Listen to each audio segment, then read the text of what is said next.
Hello，大家好，歡迎收睇健康微熱。嗱，今日咧想同大家咧去講個問題咧，其實都係啲朋友仔咧係留言咧去問嘅，咁我又覺得咧有需要咧開一集同大家講嘅。咁事緣就係咧，佢係一位前期嘅朋友啦，咁佢就發現佢驗過空腹血糖咧，同埋HbA1c 咧都達標嘅，咁係飲糖水測試咧就唔達標喎。咁佢就問點解係咁嘅情況，同埋咧究竟佢而家屬唔屬於糖尿病？咧咁今日就同大家探討下呢個問題。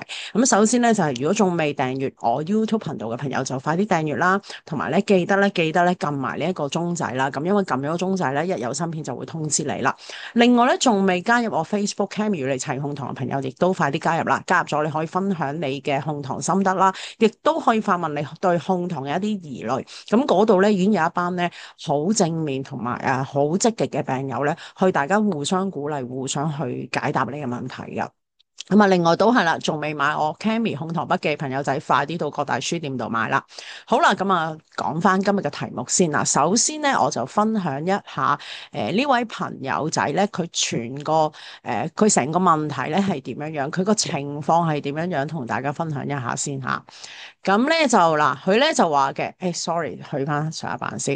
咁佢就話咧，佢咧喺糖化血色素同埋空腹血糖咧都係非常之靚仔嘅，但係喺醫院飲咗糖水測試2個鐘頭後咧，個血糖就係11.1。咁佢話有醫生咧就話佢係糖尿病，但係佢睇家庭科醫生咧就話佢唔係喎。咁佢就問我咧，即係點解會有咁奇怪嘅現象啦？咁係唔係糖尿病前期，定還是已經係確診糖尿病咧？嗱，咁即係話咧，佢空腹血糖同埋 HbA1c 咧係達標嘅，係正常嘅狀態。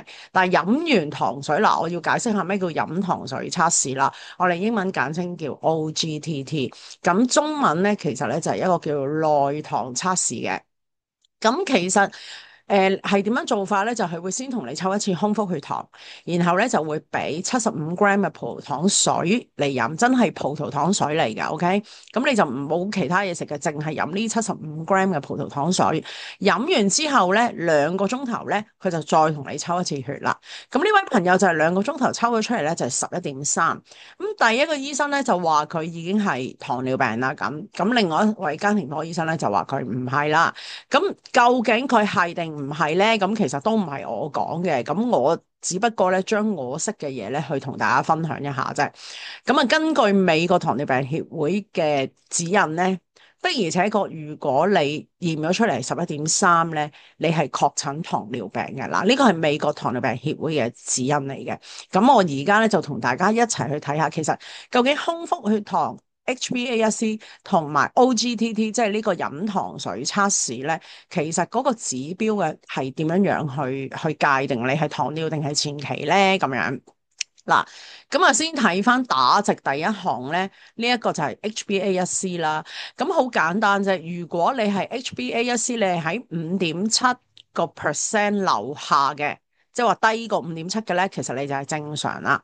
咁如果係前期嘅指標咧，就係5.7至6.4%，你係屬於前期糖尿病啦。咁大6.5或者以上咧，就已經係確診糖尿噶啦。咁另外空腹血糖咧，話明空腹血糖咧，其實就係睇你嗰一日空腹嘅狀態，嗰個血糖係幾多，即係唔食嘢8個鐘頭啊嚇。空腹嘅狀態如果係5.6至6.9咧，係屬於前期糖尿病嘅。但係如果係7或以上咧，就係確診糖尿病啦。嗱，不過好多時咧，有啲朋友都係咧空腹唔達標，但係 HbA1c 係達標嘅。咁嘅情況又屬於係唔係糖尿病咧？咁就好睇個醫生咧係點樣睇嘅，因為大家都明白咧，其實空腹血糖咧有好多時有好多因素咧係會影響咗佢高嘅，例如你太耐唔食嘢咧，其實自己都會釋放翻啲肝糖，令到佢高咗嘅。咁但係當你未知道你自己係唔係糖尿病，要個醫生去判斷你呢一個驗血報告決定係定唔係嘅時候咧，其實好多時佢唔會單一睇個空腹血糖，佢一定係睇埋個 A1C 嘅。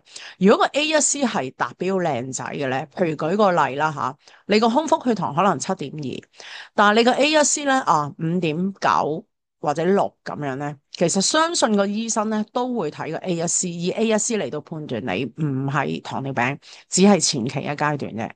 但係如果你個 A1C 係已經係好接近6.5啦，譬如係6.4啊咁樣啦。咁而你嗰個空腹血糖係超咗7嘅咧，咁可能佢都會覺得你係咁。嗱，呢個好睇個別嘅醫生，佢亦都可能會覺得啊，不如你試下做多啲運動，戒下口，睇會唔會跌翻落去先啦咁樣。係即係佢會比較相信個 A1C 嘅。咁呢啲情況咧，就同埋亦都會睇下你係維持咁嘅狀態有幾耐，同埋有冇其他嘅風險因素，有冇其他高血壓啊、膽固醇。如果你有其他三高嘅現象咧，咁你個 A1C 挨住可能企住6.5啊、6.4咁樣咧，而空腹又唔達標喎，咁佢可能都會開藥俾你食。咁呢個咧好睇個別嘅醫生啦，唔係絕對嘅。OK，咁好啦，咁啊睇翻今次呢位朋友仔問嘅問題就係嗰個飲糖水測試啊，我哋簡稱叫 OGTT 啦。咁呢個咧係個數值係點樣咧？咁如果你係屬於前期糖尿病嘅指標咧，就係你飲完糖水2個鐘頭測出嚟喺7.8至11咧係前期嘅。咁你大過11咧就已經係確診噶啦。咁如果根據呢一個數值咧，嗰位醫生話你已經係糖尿病咧，佢係冇錯嘅。OK，咁另外佢亦都會睇多另一個指標，就係我哋隔離呢一個所謂隨機嘅血漿葡萄糖，即係 random 咁去 check，唔理你任何時間，唔理你有冇食嘢或者你食咗啲乜嘢都好，總之任何時間 check 出嚟個血糖係大過11.1咧，其實就已經係確診糖尿病㗎啦。咁呢個係美國糖尿病協會出嘅指引嚟嘅。咁所以根據呢兩個指標咧，其實呢位朋友飲完糖水 check 出嚟11.1咧，你醫生話你確診糖尿咧係冇錯嘅。咁我解答咗你呢一個問題先。至於你另一個問題就話點解會有咁奇怪嘅現象出嚟呢？咁其實咧就好簡單嘅啫，呢個問題。咁呢個咧亦都係有一個醫學名稱咧去解釋點解會有咁嘅情況。嗱，首先你要知道咧，糖化血紅素 HbA1c 係驗啲乜嘢先？咁係驗你過去3個月你個血糖個狀況係點樣樣。所以你見到佢個單位咧係一個百分比嚟嘅。咁即係話，譬如舉個例，你驗到係6咁樣啦，6%，咁就反映咗你過去嗰3個月你個血糖咧，就係嗰個紅血球咧黐住嘅有幾多葡萄糖咧，就係大概係6%，咁就反映到你過去嘅血糖咧，大概可能會喺8呢個數值左右，即係8個 mmol per liter 左右，即係等於我哋平時篤手指個數值啦。而家大概係+2啦，呢個係大概嘅啫。咁啊，因為咧HbA1c 其實都有個對照表嘅，就係你驗到幾多個 percent 會係大概等於你平時個血糖係一個乜嘢嘅水平狀態。咁如果譬如你驗到係6嘅，大概係+2啦，又唔一定係加足2㗎，不過大概嘅啫。咁就可能咧就反映咗你個血糖大多數時間就喺8個 mmol per liter 個數值左右。相反，如果你驗到你個 A1C 係7嘅，咁即係話咧，你個血糖咧大多數時間咧都可能喺9個 mmol per liter 左右啦。咁如果個 A1C 數值越大，咁你呢邊嗰個血糖指標咪越大啦。咁啊，相對反映到你過去大多數時間咧都係控制得唔好咁嘅意思。咁所以 HbA1c 係反映你過去3個月嘅，而空腹血糖咧就係反映你嗰一日嗰一刻你個空腹血糖個狀態係點樣樣。咁而飲糖水測試咧，其實就係測試乜嘢咧？就係測試你身體有啲糖入咗去，你身體處理糖嗰個能力去到邊一度。所謂內量測，即係葡萄糖內量測試就係咁嘅意思啦。咁喺醫學上咧，其實有一個名稱嘅。如果你 OGTT 飲糖水呢個測試測出嚟係唔達標咧，咁其實你係有一個名稱咧，就叫做葡萄糖內量不良啊，即係話你嗰個葡萄糖處理身體處理你飲入去嘅葡萄糖咧處理唔到啊，即係處理得唔好，咁所以2個鐘頭咧，你淨係飲一啲75g 嘅葡萄糖水，哇，好高糖啊呢個！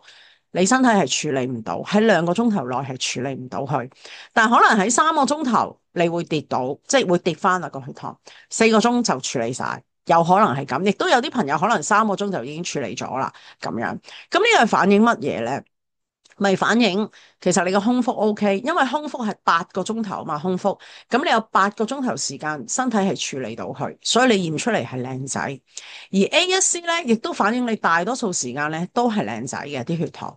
不過飲葡萄糖咧就反映咗咧，原來如果你飲一啲高糖嘅嘢入去咧，你2個鐘頭內咧，你身體係處理唔到，即係你嘅胰臟功能係應付唔到呢75 gram 嘅葡萄糖啦。咁點樣呢？咁其實嗱，首先你話醫生會唔會開藥俾你食呢？就係好個別睇醫生佢點樣去睇呢件事啦。咁但係如果你問我呢，點樣去解決呢個問題呢？其實好簡單嘅啫，好簡單一個問題就係首先我停止咗個分享先啦吓。嗱頭先最後嗰個圖呢，其實大家唔需要理，嗰個係俾你平時屋企篤手指嘅指標嚟嘅。咁嗱，好簡單一個道理就係，你只要食一啲升糖指數較低嘅嘢，其實就已經可以解決咗你呢個問題啦。咁因為你去做測試就冇得揀，你冇得揀，你可以食啲乜嘢噶嘛？測試嘅時候係俾75 gram 嘅淨葡萄糖水你，所以係快速吸收嘅，咁就會令到你升糖升得好快。咁呢個測試咧係咁樣玩噶嘛，係咪？你唔可以加啲纖維粉落去噶嘛？咁佢去測試你個能力。咁嗱，而家測試到你係唔 OK 嘅，咁即是話咧，你係唔可以食一啲升糖快嘅嘢，即係高升糖指數嘅嘢。咁你就要揀一啲低升糖指數食嘅餐咧，其實就已經 OK 啊。咁我相信呢位朋友咧，佢可能平時咧已經係食緊一啲低升糖指數嘅嘢，即係可能係高纖啊或者高蛋白嘅餐咧，就令到個升糖指數減慢咗，所以你平時個血糖咧先控制得到。咁所以你 A1C 同埋空腹咧都靚仔。咁所以你如果淨係驗到 OGTT 高，而且你係高好少嘅，11達標嘛，你而家係11.3啊嘛，咁高好少咧，咁我又覺得你只需要知道自己係處理，即係短時間2個鐘係處理唔到咁多糖嘅，咁你就避免食一啲高糖分嘅嘢。如果當你要食一啲高糖分嘅嘢嘅時候，你前邊就要食一啲高纖維或者高蛋白嘅嘢，就可以令到呢個高糖嘅嘢阻慢個吸收，咁就可以令到你個胰臟咧有足夠嘅時間去處理呢啲糖分啦。明唔明白？咁唔需要太擔心嘅。我自己個人睇就，只要你食一啲低 GI 嘅嘢咧就 OK 啦。咁有啲咩低 GI 咧？咁其實好簡單咧。譬如你飲奶啊嘛，可以飲下佳善式糖啊呢一類嘅糖尿嘅營養補充嘅奶啦，因為佢哋本身已經加纖維啦咁樣啦。又或者你可以食多啲菜啦。咁如果你出街食嘢冇菜，可以考慮下用下纖維粉啊咁樣樣。咁呢啲已經可以幫到你啦。最緊要食嘢前邊放啲纖維，加啲蛋白質，又攝啲碳水，跟住又再食啲纖維、蛋白質、碳水，咁樣樣咧就可以解決咗你呢一個問題啦。OK，好啦，咁我今日分享差唔多啦。咁喺節目完結之前咧，又同大家咧做一個預告嘅，咁咧就係俾大家睇下啦。咁嚟緊下個星期咧，嗱，下個星期我就會。呢度係啦，下個星期咧，咁我就一連3日啦，星期5、6日啦，即係7月4號至4號、5號、6號3日，即係星期5、6日係啦。咁我哋咧就糖尿天使就會喺50架灣仔會議展覽中心嗰度咧有個展覽嘅。咁呢個展覽咧都好大嘅。咁我哋入邊咧就有幾個 booth 啦。今次同 Expo 有咩唔同咧？有2大唔同嘅。第一個唔同咧就係我哋其中一個攤位咧就會同大家展示咗咧一啲糖尿眼同糖尿腎嘅一啲資訊俾大家。咁我近排如果有 follow 我 Facebook 嘅朋友都知道，我近排真係忙得好緊要，咧，最主要就係我要做呢啲圖。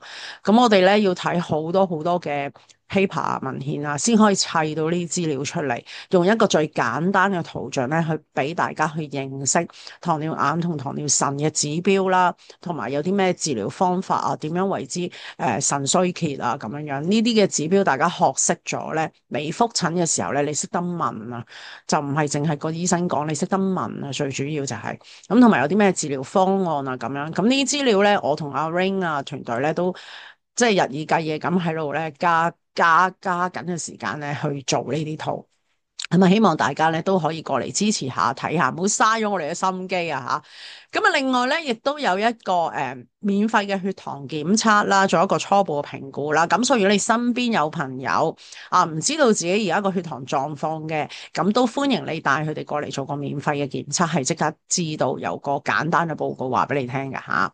咁另外現場亦都有好多好多超級優惠嘅展銷啦。